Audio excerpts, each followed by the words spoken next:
Welcome to Season 3 of the Knack for Business podcast. Over 250 episodes strong, we're here to ignite your entrepreneurial spirit with fresh insights, networking gems, and creative strategies that elevate your game. Are you ready to discover what your Knack for Business truly is? Your hosts are Bernie Franz-Grote from Creative Insight and Wayne Pratt from Motive 8U Inc. How can you leverage AI and strategic partnerships to scale your business globally while making a positive impact on communities? That is what our Baran will talk about. Today's topic is Edge Signal AI solutions and expanding into new international markets. Allow me to introduce our guest, Baran Özsu from Tomris Consultancy. Baran is a dynamic program manager at Edge Signal Corporation in Ottawa, with over 9 years of hands-on experience in project management and digital transformation within the energy, telecom, and IT sectors. With a strong focus on customer-driven product management, Baran leads cross-functional teams to bridge static goals with innovative solutions. He's also the founder of Tomris Consultancy, a venture he established alongside overseas partners to help businesses expand and thrive in new markets with a focus on Canada, the Netherlands, and Turkey. Deeply connected to his roots in Turkey, especially in Hatay, his mother's hometown, and one of the areas hardest hit by the 2023 earthquake. Baran envisions business and international trade as a vital pathways to uplift communities in need. He's passionate about fostering growth that not only drives business success, but also creates lasting positive impacts for individuals and communities. Baran, welcome, sir. And what's your favorite quote or saying? Thank you so much, Bernie, for the explanation. Thank you, both of you, for having me on the podcast today. So my favorite quote is actually, the darkest hour of the night comes just before the dawn, because it reminds me that challenges often precede opportunities. And this perspective has guided both my personal and professional journey. I'm always looking for the sun. Do you have a tagline for your business? Oh, yeah, I can say that helping businesses grow and expand into new markets. So, Edge Signal Corporation, what's your role there, and how does that drive the AI solutions that the company offers? And how do they help other businesses with AI? Okay. Yeah, at Edge Signal Corporation, I serve as the program manager, focusing on aligning our AI solutions with client needs and strategical business objectives. So our flagship products include an edge platform for enterprises, which offers remote device management and application deployment. On the other hand, we have another product called App Signal, which provides business insights from camera footage in retail and hospitality specifically. These solutions are designed to optimize operations, improve customer understanding and sale conversions, and drive efficiency. Does it also do? I've seen the camera technology, and I know that if I have a mobile device on me, sometimes that the Wi-Fi picks up that information. Is that all an integrated package then inside that service? Actually, it's another phase of our product. Right now, we are tracking with our AI models from the camera recordings, but in the near future, we are planning to at least try to implement these Wi-Fi connections of customers, and we will try to improve our tracking technology. Excellent. Mm-hmm. Wayne, over to you, sir. What are the challenges about converting to a digital transformation? Actually, one major challenge is resistance to change. It's coming from the customers. Yeah.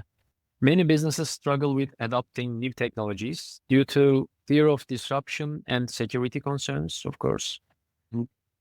We help by providing tailored solutions and training, ensuring a smooth transition. And we really care about the security compliance. Like, we are fully compliant to GDPR, which is personal data protection for European Union countries. And another issue is data management, where our AI tools simplify the process and extract value from complex data sets.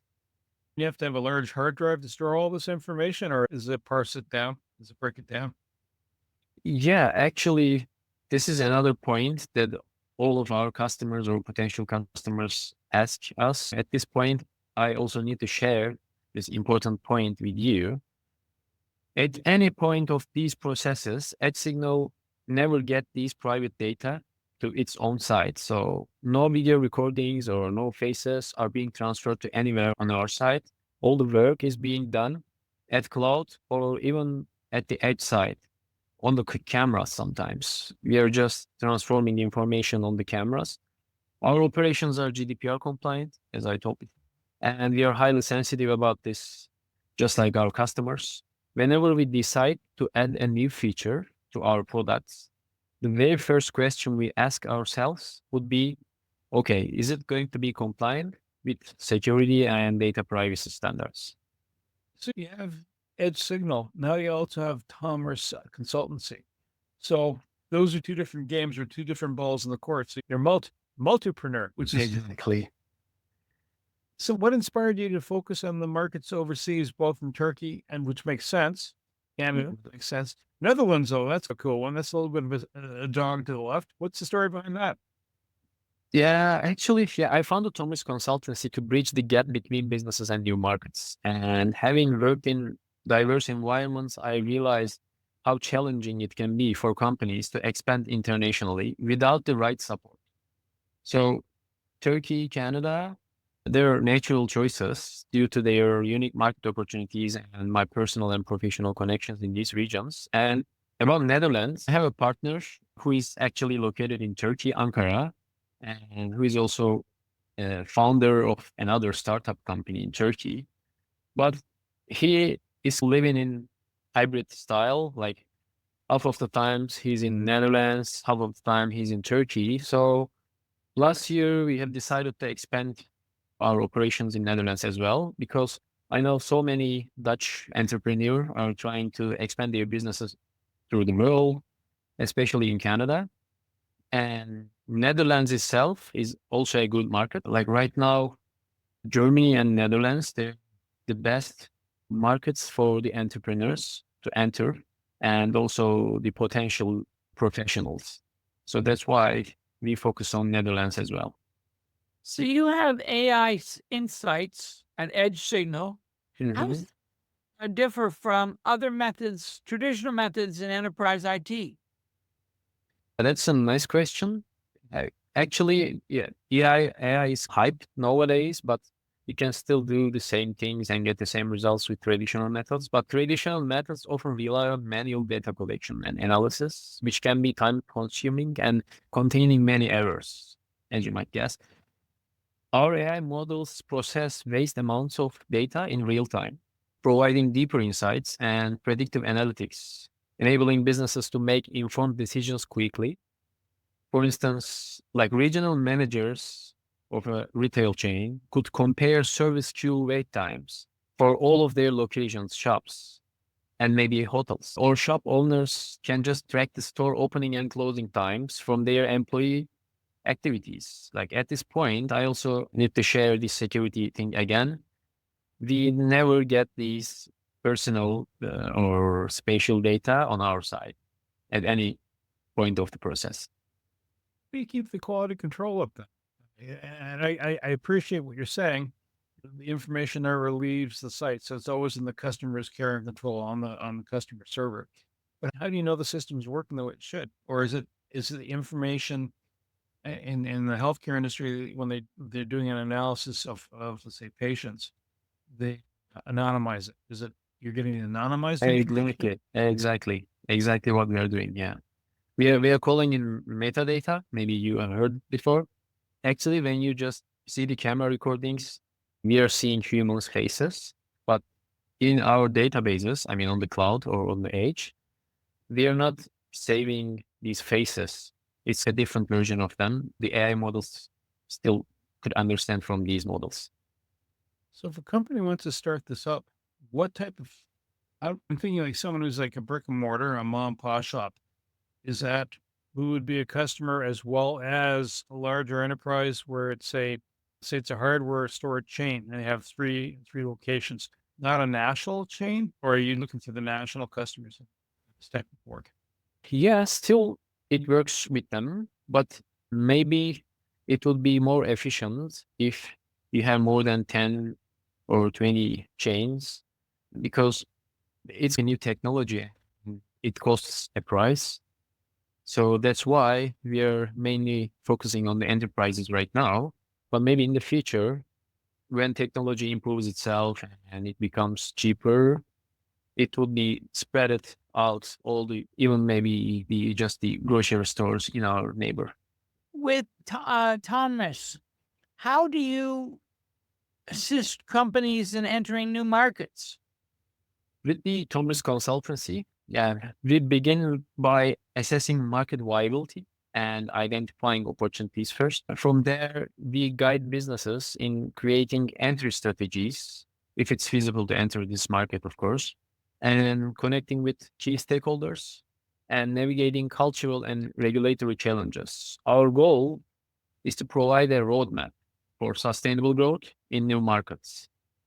When you're overseas, coming or going, logistics always turns out to be not a bane, but it's also a critical factor. So there's a dock strike, etc. Versus you doing software or you're doing an in-person contact, right? So it's a soft product. How do you handle the logistics side of that so that if you're doing market sustainability, and the reason I ask this question, we get a product that's another business I'm involved with, and we have a certain component and it comes from Europe. And so there's going to be a lag time. So are you involved in also calculating or understanding the shipping component as well as any custom clearance issues or making sure it's a smooth transition? Is that part and parcel of what Commerce does? For this part of the process, yes, we are involving, but we are not directly doing that operations. We are just giving the overview of whole process to the customers. Like how could they ship? Is it going to be a plane or shipment from the overseas? Because it depends on the product type. Sometimes it needs to be airplane, air transfer. Sometimes that's okay to transfer them by ships. So we can give them overviews. We can name some strong partners for each of the process, but we are mainly focusing on the strategy and selecting the mode of entry in the market. Should it be like franchising or should it be partnerships like joint ventures? Can you tell us a success story from working with business in Turkey, especially maybe positive news about what came out of the earthquake? Oh yeah. And supporting Hatay, my mother's hometown, after the earthquake was a deeply personal mission for me. One impactful dream project of mine is connecting local olive oil producers with international markets. Yeah. This not only revitalized their businesses, but also it will bring hope and sense of purpose to the community. So I know an innovative and successful woman entrepreneur from Izmir. It's another beautiful city of Turkey. It's located in the western coastlines. Maybe you have heard. With her brand, she's producing and selling olive oils to the United States, Japan, and Germany. And we have considered the opportunities in Canada market. And maybe in the future, we will come up with a project that brings Hatay olives and olive oils into that international business pipeline. Fascinating, because you have feet in two spaces in two different cultures, which is really, I think it's fantastic.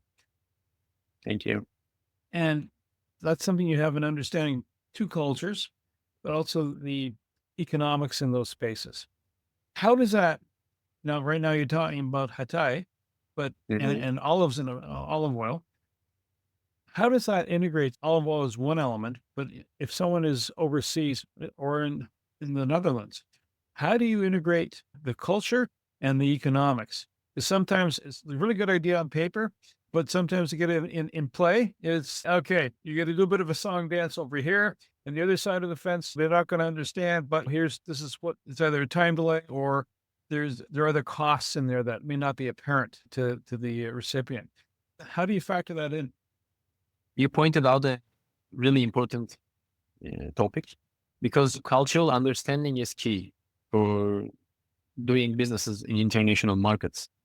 So we ensure our clients appreciate local consumer behavior and preferences. Market-wise, we focus on compliance with the regulations and establishing connections with trusted local partners. So this holistic approach increases the likelihood of success. And success is sometimes hidden in the details. As an example, like it is very basic, but if you send your product to Canada, if you're planning to send any products to Canada, one of the very first thing you need to be sure is having English and French labeling on your products. A very basic, simple thing, but if you don't know this information, if you just don't ask some experienced people who are living in Canada and who knows the market, tiny details, but could be fatal when you notice it after your products just arrive at Montreal port. So it could be really tough for you.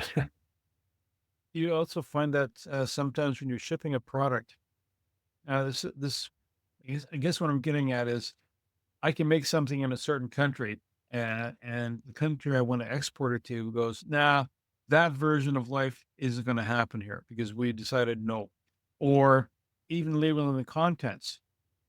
Here, there's sometimes when someone says, this is organic, there's a definition behind that, right? There's a labeling behind it. Exactly.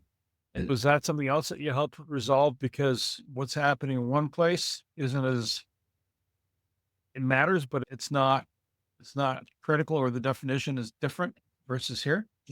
Yeah, exactly. How do you manage that though? You have to explain to the folks shipping? Oh, by the way, other than English and French? Like in Canada, it's a small country in aspect of the population, but it's growing. So when I first came here, it was around 2 years ago, 1.5 years ago, I focused on the daily lives of people. If you want to enter any international markets, you first need to focus on the people of that market because they're going to be your customers. Even if you're going to sell it to enterprises or it's going to be a B2C business.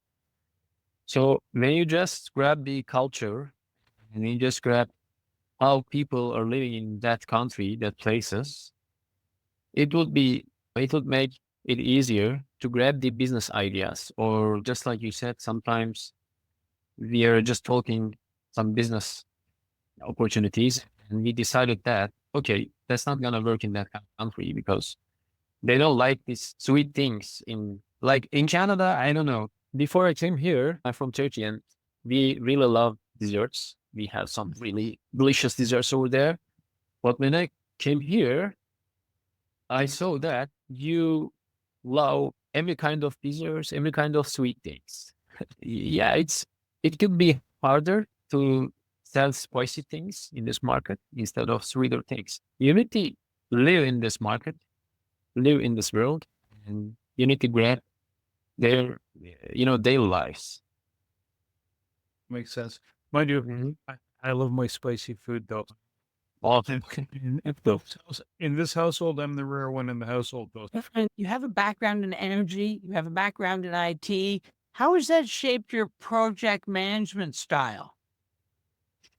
Yeah, my experience across these sectors has taught me to focus on adaptability and innovation, especially in the energy sector. It was a utility company, one of the biggest in Turkey.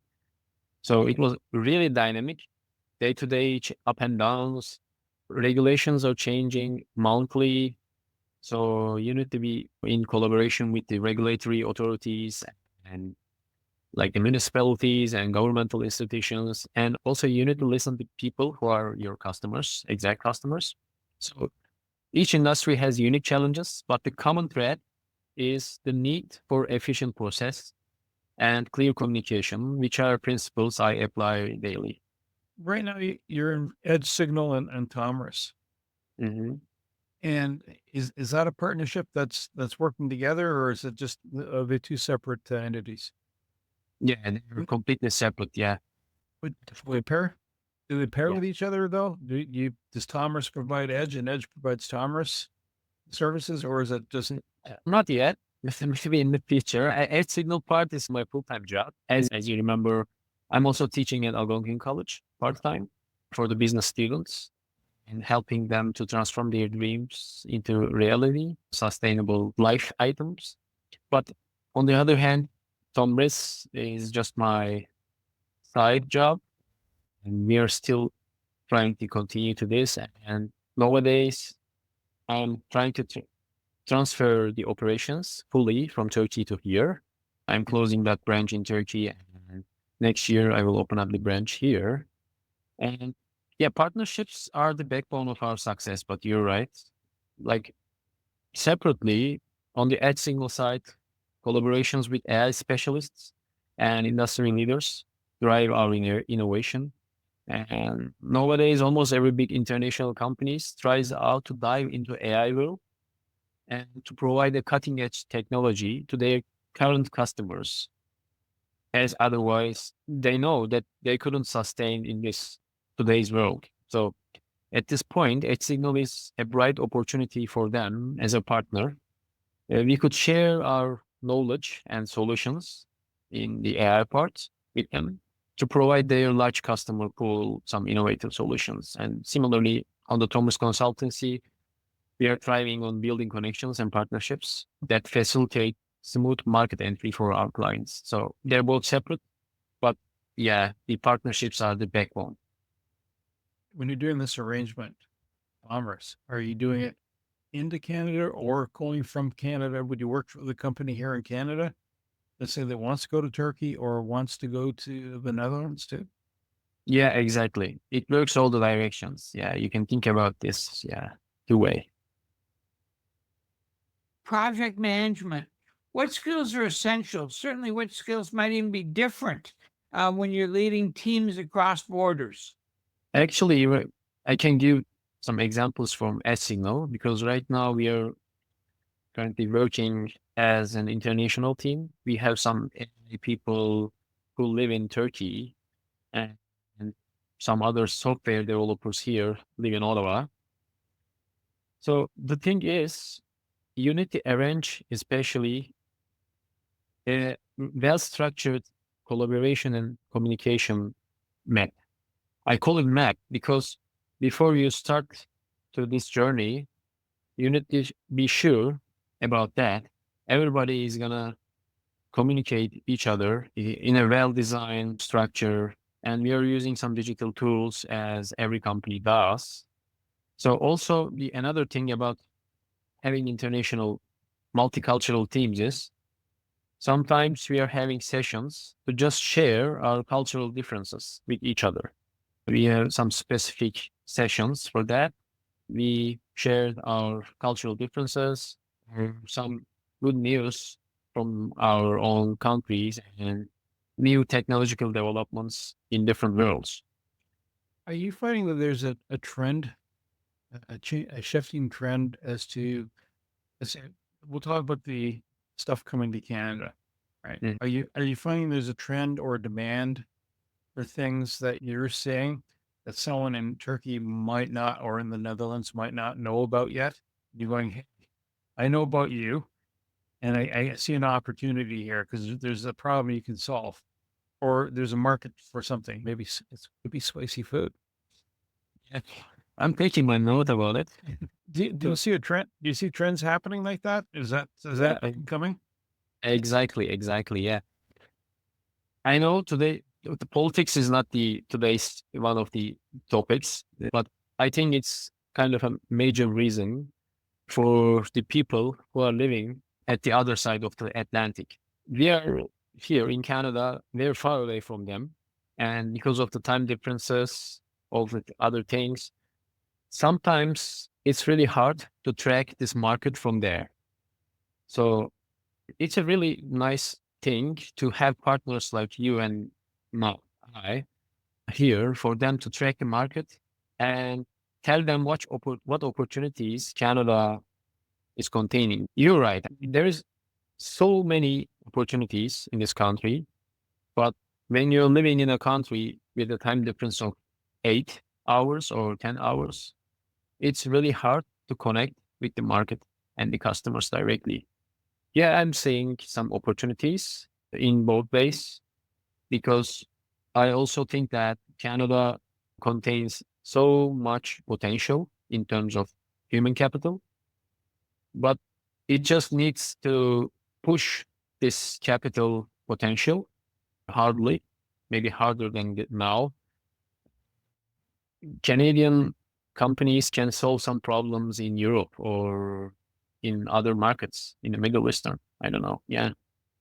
Maybe it makes more sense exporting than importing. But one thing I'm trying to get my head around is, let's say you're in Ottawa and Mhm. you're thinking, I want to sell this in Turkey. Do you tend to usually be an expat and you know what the market was like and you're trying to fill a plug? Or what makes a person say, hey, this would work in Turkey? Yeah. First of all, we need to assess that company, that's product internally before diving into the new market.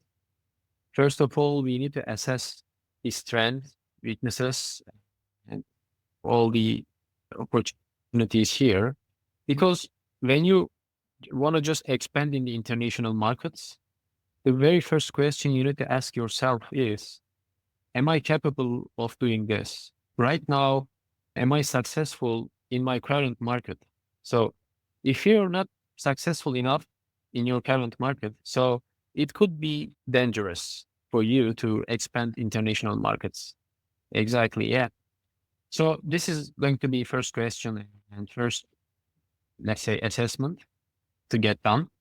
And after that, yeah, if you are really successful in the local markets and we just see the potential, then we go and deep dive into new markets and see if there are any opportunities or if it's going to be a so competent market. So that can affect the entry strategy.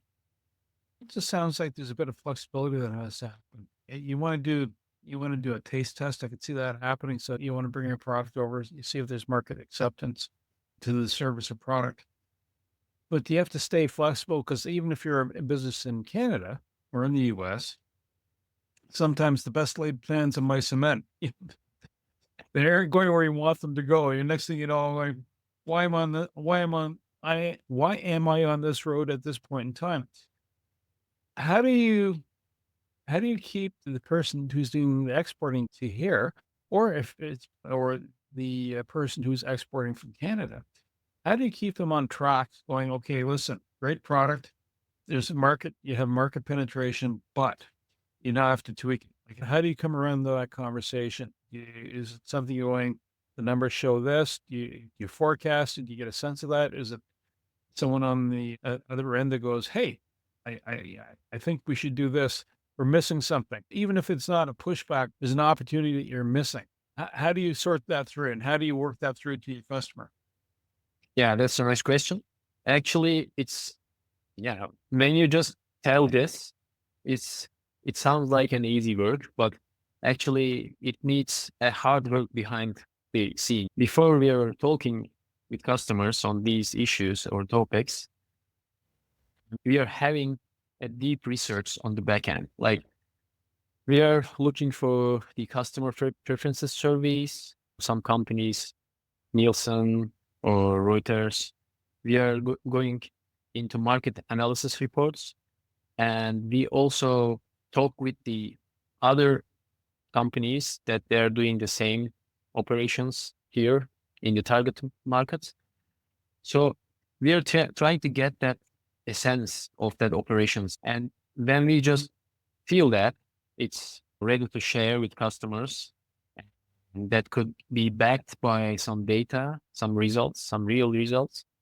So we just talk with them under the light of these research. Based on your past experience, how long does it take for someone to go, "I've got an idea. I want to ship it. I'm doing well in my own zone of happiness, whether you're in Canada, Turkey, or the Netherlands." How long does it take from the idea going, "Hey, this might be a good answer," or there might be a potential market. Let's say it's a food stuff. Let's ship it. Here come the olive oil. How long does that whole cycle take?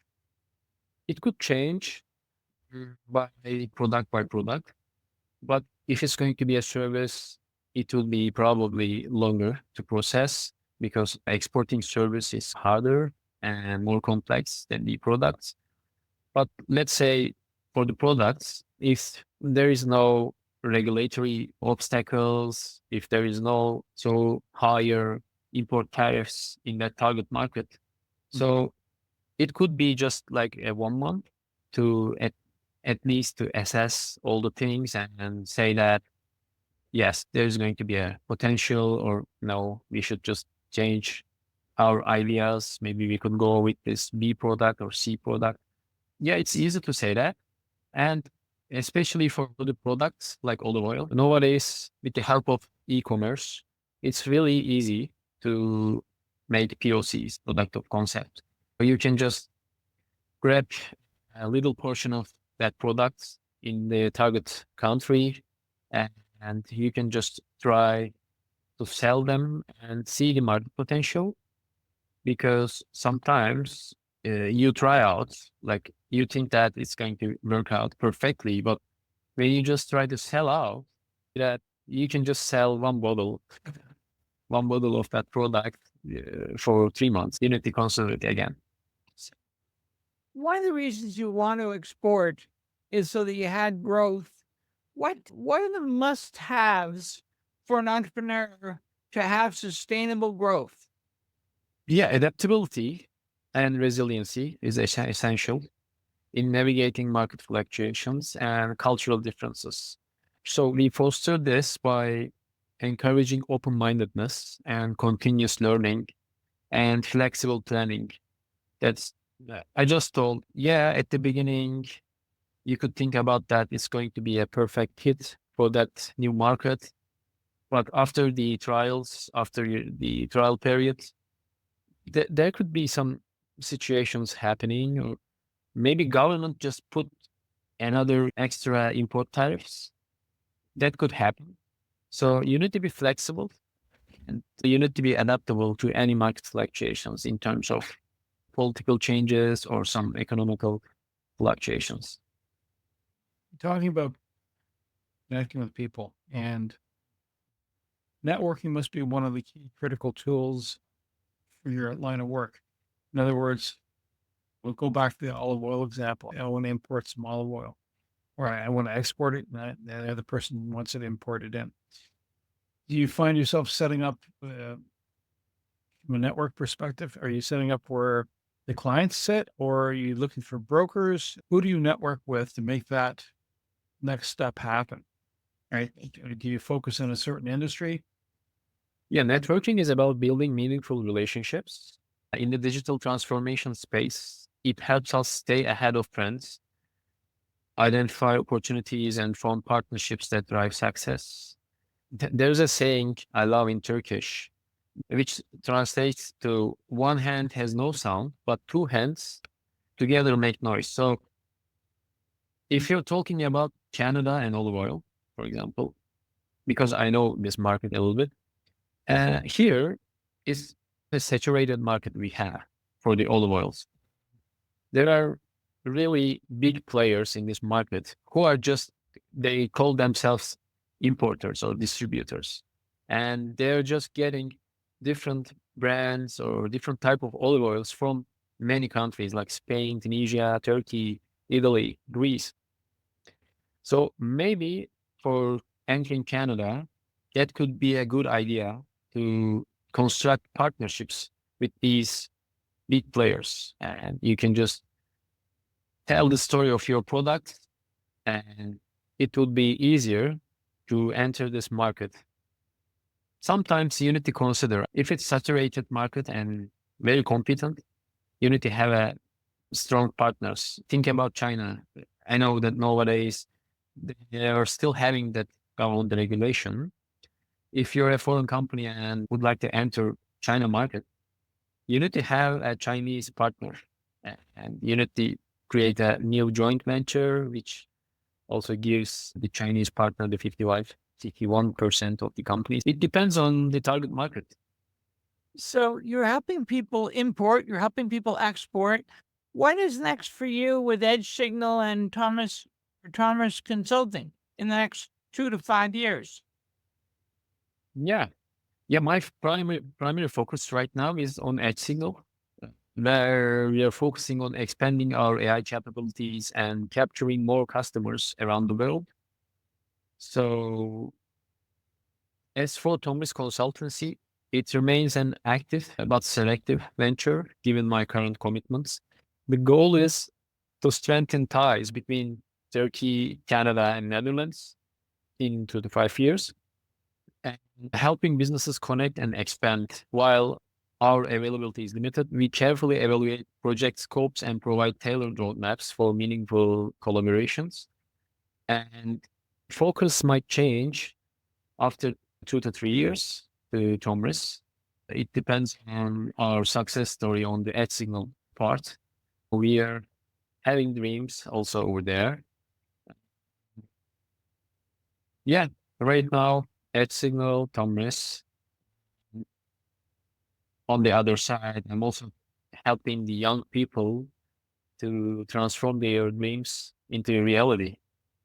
So, if this rang a bell for one of our listeners, how do they get a hold of you? Yeah, I can give you some takeaways from today. And adaptability and networking are key to both thriving in global markets and navigating the digital transformation. And strategic partnerships and understanding cultural nuances are essential for successful international expansion. And for the edge part, AI-driven solutions can significantly enhance business efficiency, customer satisfaction, and profitability. So if they just want to reach out to me on these topics for growing and expanding their businesses internationally or on the edge side, we can help them to reach out AI-driven solutions. They can reach out from LinkedIn, or we can just share my email address and Tom's email address, or they can directly reach out from the AdSignal website, which is adsignal.ai. And thank you, both of you, for having me on the Knack for Business podcast. It's been a great opportunity to share insights about AI, global business, and talk about culture. I love the culture, different cultures, and making a positive impact through meaningful collaborations. I'm going to say thank you, Baran, my co-host Wayne, and you, the Knack for Business listeners. We really appreciate your time. Appreciate Baran. And you know what? If you're looking to import or export, Baran's going to be the gateway for you. He'll help guide you through. Find the right fit. To reach the podcast hosts, email them at info@creativeinsight.com or by the website creativeinsight.com, spelled KREATIVINSIGHT.com. To reach Wayne at his email, wayne@motivateyou.ca, that is MOTIVE, the numeral 8 and the letter U.ca, or his website, motivateyou.ca. If you would like to be a guest on this podcast and share your knowledge, let us know. We would also appreciate your feedback on the content or format. Check the show notes for more details. For these podcasts, we like to acknowledge the support and thanks to the following people: Carl Richards from Podcast Solutions Made Simple, a renowned podcast expert; Fred Crouch, who is the Property Wizard podcaster, where Bernie is a co-host; Jovan Strika from At Hive, a co-working space that is more than just a space; then Melanie Weber, Bernie's invaluable business partner; and Wayne Pratt from Motivate You Inc., who serves as both a coach and co-host of these podcasts. Disclaimer: please note that the Knack for Business podcast episodes are meant solely for educational and general informational purposes. The information and opinions contained within are not intended to be professional advice on any subject matter. The thoughts, views, and opinions expressed by the participants are their own personal beliefs and do not represent the views of the podcast hosts or any affiliated organizations. It is important to note that this podcast is not a replacement for consulting with certified experts in your area who possess knowledge of your unique situation. The hosts of the podcast, along with any participants or affiliated groups, do not take responsibility for any actions taken or not taken based on the information presented in this episode. It is highly recommended that individuals seek guidance from their own personal advisors in fields such as accounting, law, or other pertinent areas prior to undertaking any actions or making decisions that may impact their financial, legal, or other aspects of life.